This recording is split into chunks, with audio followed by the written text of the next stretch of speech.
अस्सलाम वालेकुम Pakistan, this is मलिया Hashmi watching my YouTube channel. नाज़रीन, बात करेंगे दो इंतहाई इंटरेस्टिंग पॉलिटिकल डेवलपमेंट्स पर जो कि आज के दिन में पाकिस्तान में हुई, और एक सोशल इशू पर भी एंड पे बात करेंगे जिसने पाकिस्तान को बिल्कुल कैंसर की तरह अपनी लपेट में ले रखा है और इसका अब क्या सद्देबाब है, किस तरह से हम इससे निमट सकते हैं, उस पर बात करेंगे। So first things first, Shahbaz Sharif साहब और हमजा शहबाज के खिलाफ जो मनी लॉन्ड्रिंग केस चल रहा था, जिसमें तारीख पर तारीख, अगली पेशी, यही चीजें हम सुनते आ रहे थे, उसमें फाइनली आज एक बड़ी डेवलपमेंट हुई है जो कि शहबाज शरीफ और उनके खानदान के लिए बहुत बड़ा मसला बन गई है। और वो ये कि FIA ने शहबाज शरीफ और हमजा शहबाज के खिलाफ जो मनी लॉन्ड्रिंग केस है उसमें एक उसके हवाले से उबूरी चालान तैयार कर लिया है, इंटरिम चालान, जिसमें 17 लोगों को नामजद किया गया है। हमजा शहबाज और शहबाज शरीफ उसमें मरकजी मुलजिम की हैसियत रखते हैं, जबकि इनके मुलाजमीन जो फैसिलिटेटर्स थे बेसिकली, जिन्होंने असल गेम तो सारी उन्होंने डाली ना इनके कहने पर, छोटी मोटी बिनाइन सी ऐसे मामूली सी पोजीशंस पर, ट्रिवियल सी पोजीशंस पर इनको बिठा रखा था, CM हाउस में किसी को कहीं प्लेस कर रखा था। असल काम उन मुलाजमीन का ये होता था कि उन्होंने पैसे की बोरियां कैसे इनके एक घर से उठाकर कहां पे मुंतकिल करनी है, फिर वो जाली TTs और जाली बैंक अकाउंट्स के जरिए कैसे वो पाकिस्तान से बाहर उनको मुंतकिल करना है, और ये सारी हेरा फेरी कैसे करनी है, उसमें वो लोग भी शामिल हैं। और जाहिर है अब जो वादा माफ गवाहान है वो अब इनके लिए बहुत बड़ा एक मसला आगे जाकर बनेंगे। शहबाज शरीफ अभी तक इस केस के हवाले से किस तरह से घुमाते आए थे FIA को कि जी मुझे नहीं पता, हमजा से पूछें। हमजा शहबाज कहते थे कि जी मुझे नहीं पता, सुलेमान शहबाज से पूछें। सुलेमान शहबाज कहते थे मुझे नहीं पता जी, वालदा नुसरत शहबाज से पूछें। तो ये इसी तरह से गेम चलती आ रही थी। और आपको अगर याद हो तो ये जब कोविड नया आया था, कुछ अरसा ही हुआ था, जिसके बाद शहबाज शरीफ साहब ने कहा था कि मुझे भी कोविड हो गई है, और वो फिर एक ब्रेक पे चले गए थे। तो उस वक्त अगर आपको याद हो, शहबाज शरीफ साहब को कोविड होने से बिल्कुल पहले जो आखिरी हेयरिंग हुई थी उसमें इन्होंने क्या किया था कि बड़ी हैरत का इजहार किया था वो क्वेश्चनर देख के कि अच्छा ये सवाल पूछे कि लाए मैं नोट करता हूँ जी, मुझे कुछ नहीं पता है, मेरी औलाद को पता है, मैं उनसे पूछ के आपको जवाब दूंगा। और जब फिर माशाल्लाह सेहतयाब होके वापस आए तो उन्होंने कहा मुझे नहीं पता, ये आप उनसे पूछें, मेरे बच्चों के सवालों का जवाब मैं कैसे दे सकता हूँ। ये वो गड़बड़ है जो ये 2 नंबर काम भी इस 1 नंबर तरीके से करते हैं कि मुझे वो वाकया याद आता है परवेज रशीद साहब के हवाले से, जो मुझे बरतानिया में बहुत ही वेल पोजिशन्ड एक साहब जो पाकिस्तान में भी बड़ी ज़बरदस्त क्रेडिबिलिटी भी रखते हैं, बड़ा उनका एक्सपोजर है पॉलिटिकल एतबार से भी, और वो कानूनी एतबार से भी चीज़ों को बहुत अच्छा समझते हैं।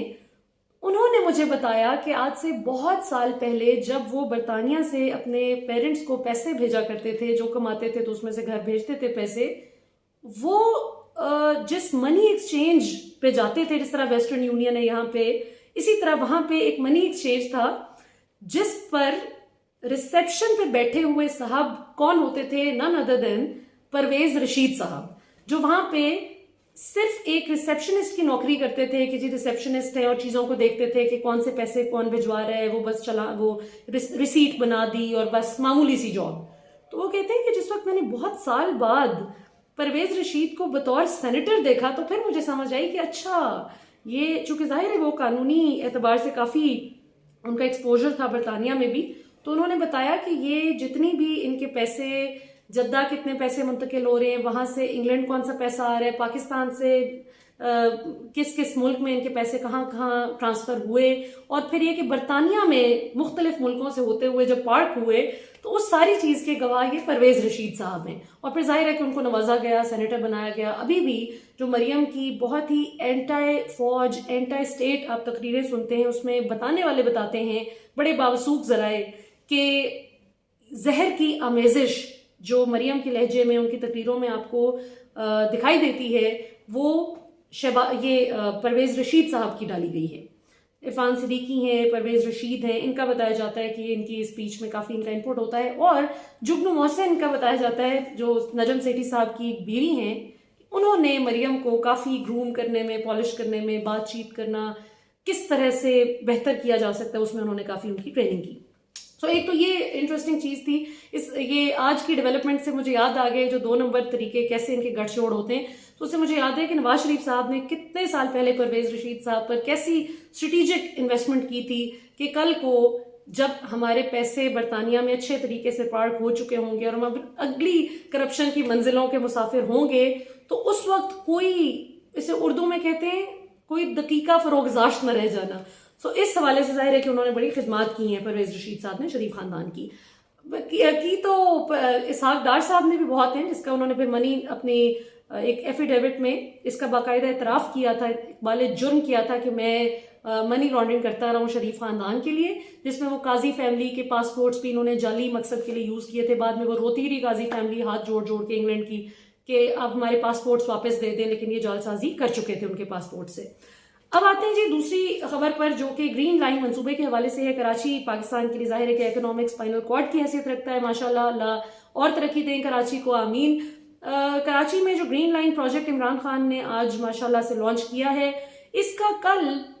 एक सिंबॉलिक इफ्तिताह करने के लिए एहसन इकबाल साहब पहुंच गए थे नून लीग के कुछ सपोर्टर्स के साथ, और उन्होंने कहा कि मैं इसलिए ये इफ्तिताह करने आया हूँ क्योंकि ये हमारा प्रोजेक्ट है, हमने इस पे काम किया था, ये इमरान खान का नहीं है और ये हमारे प्रोजेक्ट्स पे तख्तियां ना लगाएं। सो आई बिलीव कि इस किस्म के लड़ाई झगड़े की बजाय आप खुश होना चाहिए आपको कि कराची की आवाम के लिए कुछ उनको मिल तो रहा है। ये इमरान रियाज खान ने बड़ी ज़बरदस्त बात की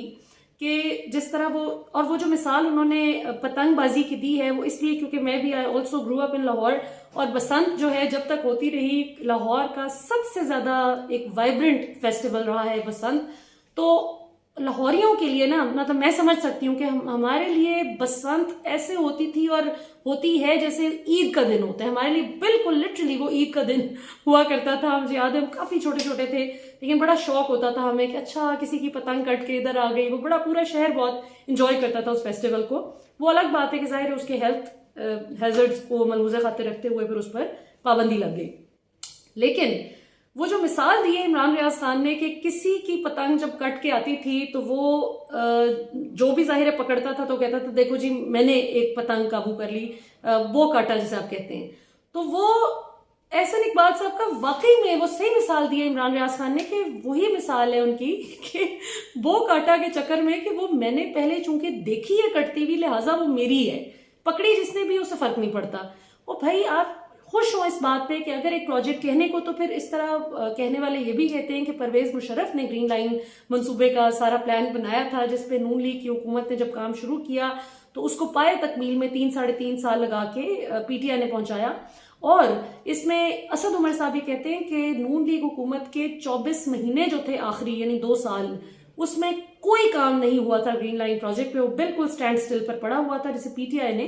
जो है कंप्लीट किया, फिनिश किया। सो खुश होना चाहिए। ये क्या तरीका हुआ? मुझे आज भी याद है वो वजीराबाद में कार्डियोलॉजी यूनिट बना था पंजाब में, जो कि चौधरी बरादरान की जब पंजाब हुकूमत थी काफ लीग की, तो उस दौर में चूंकि बना, दे कुडंट इनॉग्रेट, उनको टाइम ही नहीं मिला, उनका वो वक्त खत्म हो गया उनके टेन्योर का। तो शहबाज शरीफ साहब उसके बाद 10 साल बिला शिरकत गैर पंजाब पर हुकूमत करते रहे, और उन्होंने कभी भी उसका इफ्तिताम महज इसलिए नहीं किया कि चौधरी बरादरान की तख्ती लग जाएगी। हाल तो इनका ये है। सो अब इस घटिया रिग्रेसिव माइंडसेट से निकलें और पाकिस्तान की अवाम के ग्रेटर इंटरेस्ट में आप पॉजिटिव चीज़ों पर एक दूसरे को शाबाश देकर चलें। पीपल्स पार्टी ने बहुत चंगा काम किया है, उन्होंने कोई क्रेडिट ही नहीं क्लेम किया, क्योंकि उन्हें पता है कि हम करेंगे तो लोग उसी तरह हंसेंगे जिस तरह भुट्टो के जिंदा रहने पर हंसते हैं। और आखिर में नाज़रीन, ये जो फैसलाबाद में जो एक वाकया बताया गया कि ख़वातीन के साथ जिनसी तशद्दुद किया गया, जब उसकी तहकीक की गई तो पता चला कि सीसीटीवी कैमरे का अल्लाह भला करे कि उस फुटेज से सामने आ गया सारा कुछ, कि कैसे वो फुटेज दिखाती है कि वो ख़वातीन चोरी करते हुए पकड़ी गई, चोरी करके वो सामान अपने लिबास में लपेट कर जा रही थी। जब पकड़ी गई तो उन्होंने अपना लिबास उतारना शुरू कर दिया और अपने कपड़े खुद ही फाड़ के मतलब शोर मचा दिया कि देखें जी हमें हिरासा किया जा रहा है। शर्म का मकाम है इस तरह की हरकतों से। अब जाहिर है देखें इंटरनेशनल मीडिया ने उसको पिकअप किया, दे पिक्ड इट अप, उन्होंने जाहिर है कि they gave it the desired twist, और उसके बाद पाकिस्तान को जी भर के उन्होंने बदनाम किया। सो पाकिस्तान की बदनामी को हमें रोकना होगा, ताकि जो श्रीलंकन मैनेजर को जिस बेदर्दी से कत्ल किया गया, ऐसे जो घटिया वाकयात हैं जिसमें वाकई हमारी कौम की गलतियां हैं, कॉन्सेप्चुअल गलतियां हैं, जिसकी वजह से आपको वो बिहेवियर में एग्जिबिट होती हुई नजर आती हैं,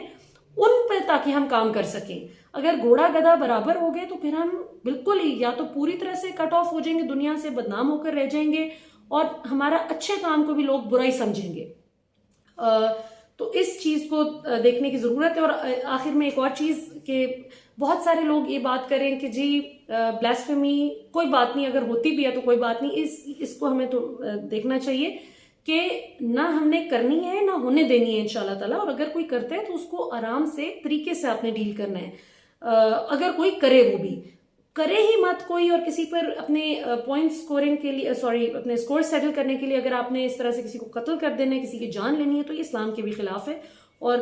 किसी भी इंसान को तकलीफ देना, अजियत देना और उसकी जान ले लेना, ये तो फिर नबी सल्लल्लाहु अलैहि वसल्लम मजलूम के साथ खड़े होंगे रोज़े क़यामत। ये हमारे दीन में वादा किया गया है कि अल्लाह ताला जालिम का साथ नहीं देते। तो हमें we have to make sure कि हम जुल्म ना करें किसी पर, खास तौर पर मुसलमानों के। अब तक के लिए इतना ही नाज़रीन, इंशाल्लाह आपसे कल फिर मुलाकात होगी। पाकिस्तान जिंदाबाद।